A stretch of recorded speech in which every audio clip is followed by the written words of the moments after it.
Bonjour à tous. Steve Britnell et moi-même avons co-présenté, le 21 mai 2020, un webinaire dédié aux stratégies de stockage, de rendu et d'automatisation du BaseLight. J'y ai présenté l'API de Filmlight et 3 exemples de son intégration.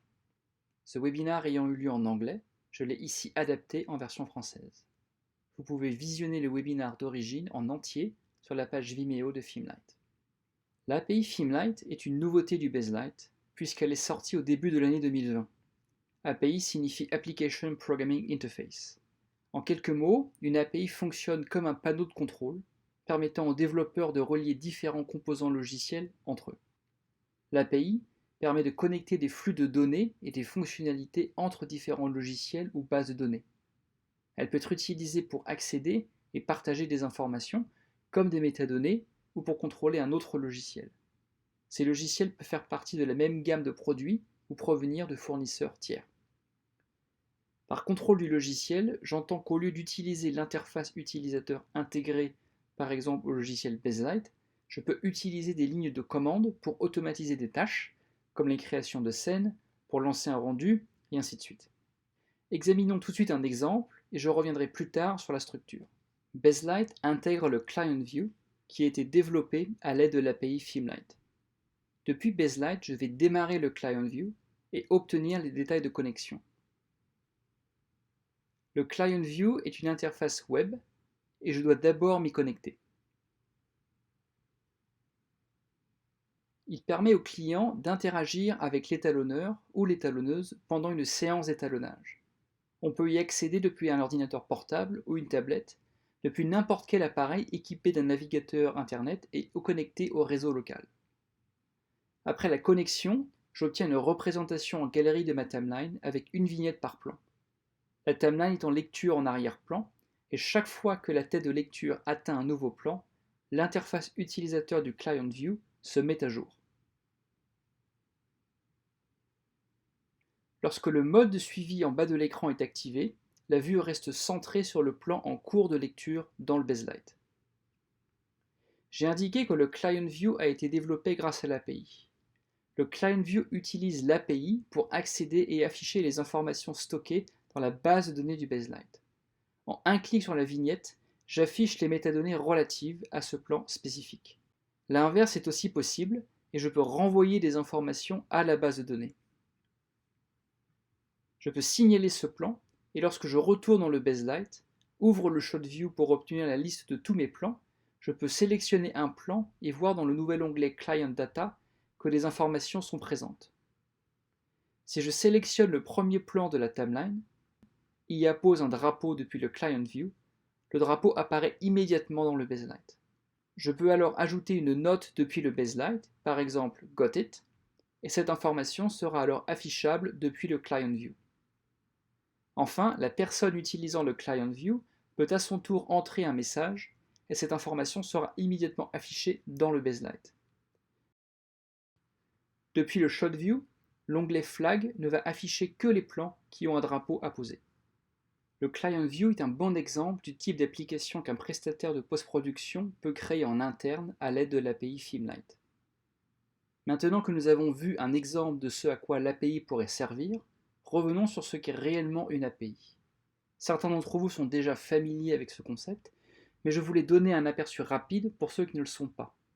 Je vais ensuite montrer 2 autres exemples que j'ai développés moi-même. Le premier porte sur la création automatique de jobs dans la base de données et celle de dossiers et sous-dossiers sur le stockage.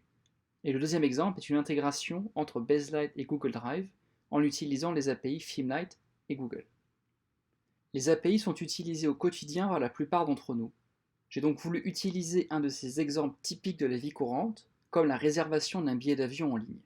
Les plateformes d'agences de voyage en ligne, comme Expedia, Opodo, Google Flights, sont des sites internet donnant un accès unifié à différents fournisseurs de services, comme la location de voitures, d'achat de billets d'avion ou de réservation de chambres d'hôtel. Tout ceci à partir d'un seul site internet. Je vais me focaliser ici sur la réservation d'un billet d'avion.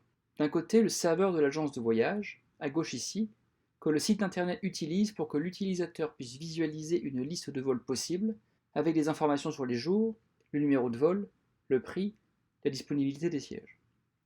Ces informations proviennent d'un autre serveur, celui de la compagnie aérienne. Celui-ci stocke toutes ces informations.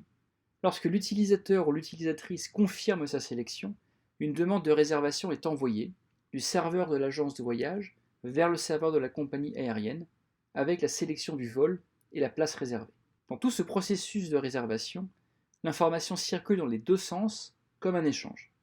Cet échange est possible grâce à deux API, au moins une par serveur, qui font office de portail et permettent aux deux serveurs de se connecter l'un à l'autre. Un script intègre les deux API ensemble. Dans une chaîne de travail Baselight, la station Baselight envoie des requêtes à un serveur Filmlight API. Ce serveur peut ensuite envoyer sa propre requête à la base de données pour créer une scène par exemple, ou pour modifier des métadonnées. Le serveur d'API Filmlight peut ensuite envoyer une demande de rendu à la station Baselight. Deux informations importantes sont ici manquantes: les langages compatibles avec l'API Filmlight et les produits Filmlight qui peuvent être utilisés comme serveurs. Les langages compatibles sont listés sur la gauche. En ce qui concerne les produits, tous ceux listés à droite sont compatibles et peuvent être utilisés comme serveurs, mais la limitation des licences s'applique. Par exemple, Baselight Conform ne pourra pas rendre un plan en local, car sa licence l'empêche de faire des rendus. Et Flockstore est un bon candidat pour être le serveur, en raison de son rôle central dans une infrastructure. Voyons maintenant un deuxième exemple pour illustrer comment l'API peut vous être utile au quotidien. J'ai mentionné à plusieurs reprises les possibilités de création de projets, ou jobs dans la terminologie Filmlight. J'ai ici un script qui va créer un job dans la base de données Baselight avec sa structure interne de dossier. Je ne crée pas les timelines ou scènes, car il faudrait alors choisir un modèle de scène, ou du moins connaître la résolution, la fréquence d'image et la gestion de l'espace colorimétrique que l'on souhaite appliquer. Le script va aussi créer le dossier et les sous-dossiers directement sur le stockage.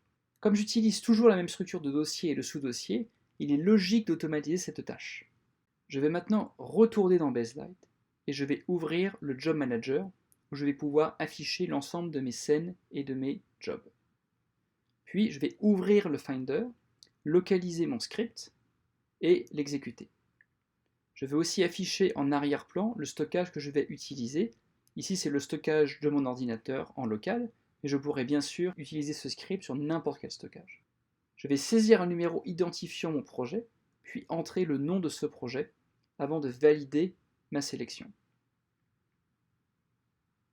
On voit ici en arrière-plan qu'un dossier a été créé avec des sous-dossiers à l'intérieur. On voit aussi que certains sous-dossiers contiennent à leur tour des sous-dossiers. Le modèle que j'utilise aussi est un modèle parmi d'autres, chacun peut créer le sien. Et si je retourne dans le Baselight et actualise le Job Manager, on voit maintenant que le nouveau projet et sa structure de sous-dossier a déjà été créé pour moi. C'est d'ailleurs un bénéfice important de l'API, c'est-à-dire d'éviter de refaire à la main constamment la même opération. Et même si ce n'est pas qu'une question de temps que l'on économise, c'est aussi éviter les erreurs de saisie manuelle qui arrivent souvent. Ici, j'entre le nom une seule fois, et cela va aller créer le projet, créer les dossiers à partir de cette saisie unique. Pour écrire un script, les développeurs utilisent les classes livrées avec l'API. Voici la liste des classes intégrées à l'API en date de mai 2020. L'API est construite directement à partir du code de Daylight et de Baselight. Elle est donc en synchronisation constante avec ses produits.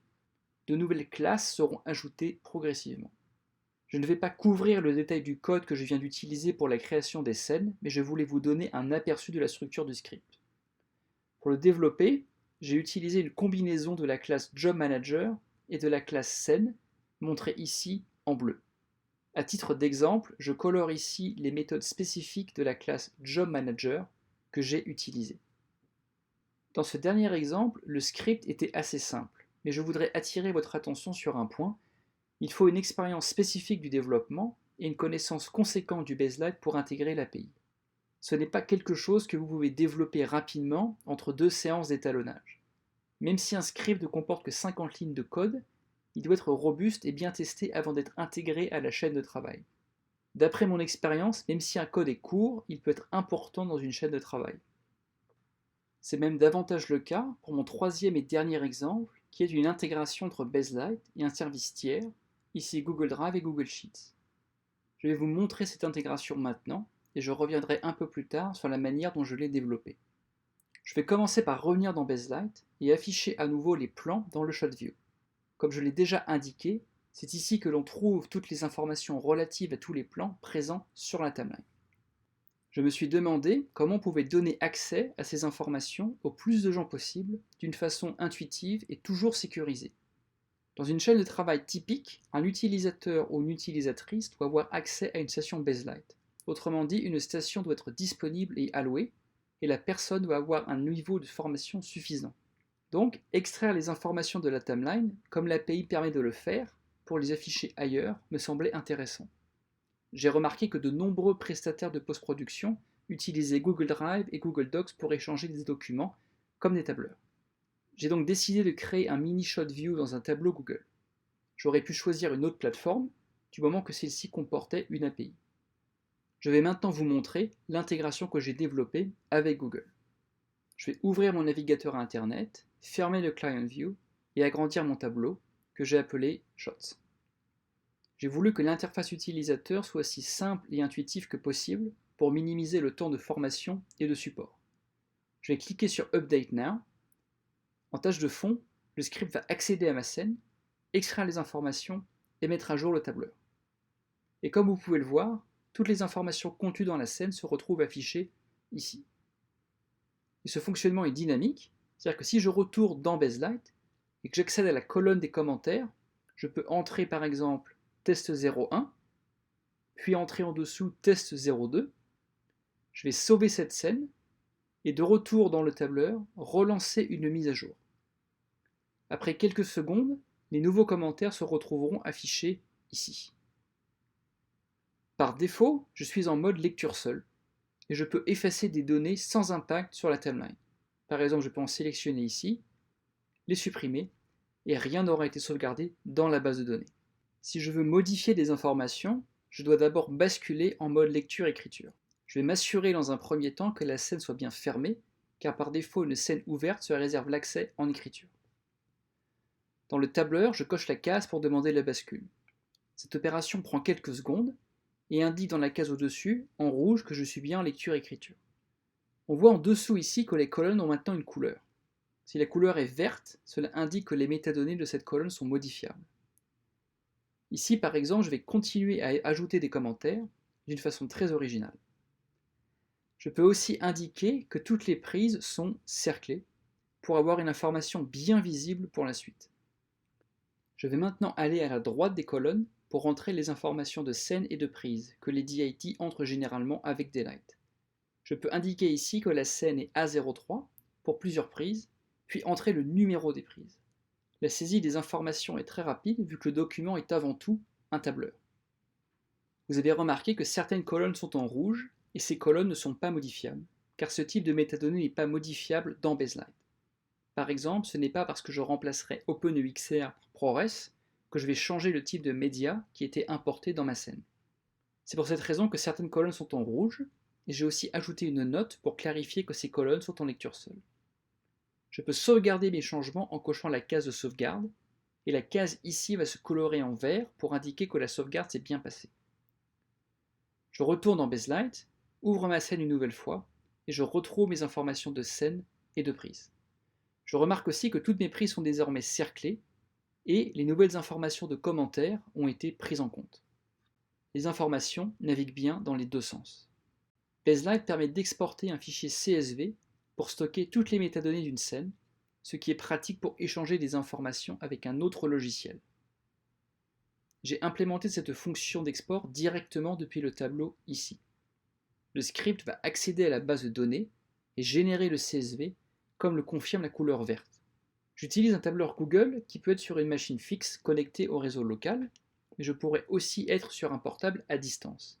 Je vais avoir besoin d'accéder à ce fichier, même si je travaille depuis l'extérieur et n'ai pas accès au stockage de la société. J'ai réglé ce problème en ajoutant le fichier CSV directement au Google Drive. On voit ici un dossier MyFiles qui lui-même contient un sous-dossier MyCSV et à l'intérieur duquel se trouve mon fichier CSV que je peux afficher, modifier ou partager avec d'autres utilisateurs. La dernière partie de l'intégration que je veux vous montrer concerne les rendus. Depuis le Baselight, lorsque ma scène est ouverte, je peux accéder à ma fenêtre de rendu. J'y trouve 4 pré-réglages de rendu. Un premier export EXR, un second export EXR non étalonné en espace colorimétrique de travail, un export ProRes, un export Injustice 4, ainsi de suite. J'ai configuré les options de rendu de chaque pré-réglage et défini où les fichiers allaient être exportés. Je vais fermer ma scène et revenir au tableur. Sur la gauche du document se trouve une colonne intitulée Render Templates ou pré-réglage de rendu. Lorsque je clique sur ces cellules, je retrouve une liste de réglages identique à celle de ma scène. Si je supprimais ou ajoutais un réglage à ma scène, cette modification se verrait depuis ce menu déroulant, après avoir fait la mise à jour avec la case Update Now. Je l'ai implémenté de cette façon pour permettre de lancer deux rendus en même temps, autrement dit un premier réglage appliqué à un premier groupe de plans et un second réglage appliqué à un second groupe de plans. Ici, je sélectionne un premier plan et lui applique mon réglage d'export EXR non étalonné. C'est mon premier réglage appliqué à un premier groupe de plans qui n'en contient qu'un seul. Je vais ensuite appliquer un second réglage à un autre groupe qui va inclure un second plan, puis un troisième. Je sélectionne quelle instance de rendu je veux utiliser.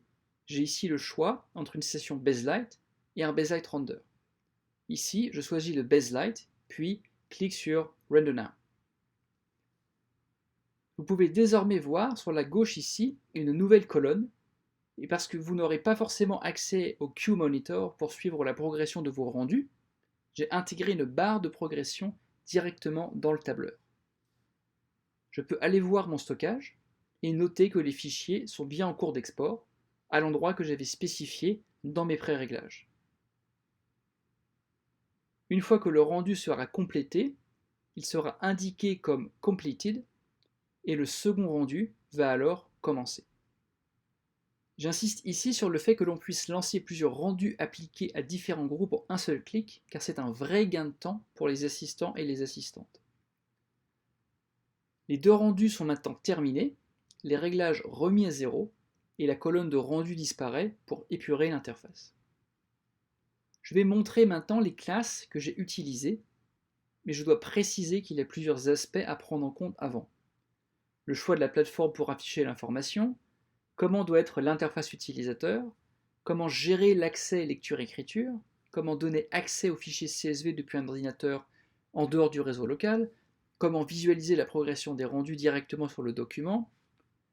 Lorsque j'intègre l'API pour des sociétés de post-production, ces recherches et ces décisions sont les parties principales de mon travail de consultant.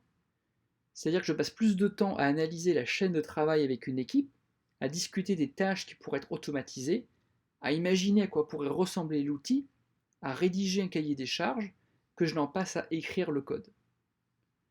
Au final, je dirais que je vois l'API de Filmnight comme une opportunité considérable pour intégrer les différentes solutions Baselight, pour favoriser un échange d'informations plus fiable, et simplement pour faciliter la vie quotidienne dans les sociétés de post-production. Et en conclusion, je vous rappelle que cette présentation de l'API fait partie d'un webinar qui couvrait aussi les stratégies de rendu et du stockage du Baselight. Vous pouvez le visionner dans sa version originale en anglais sur la page Vimeo de Filmnight.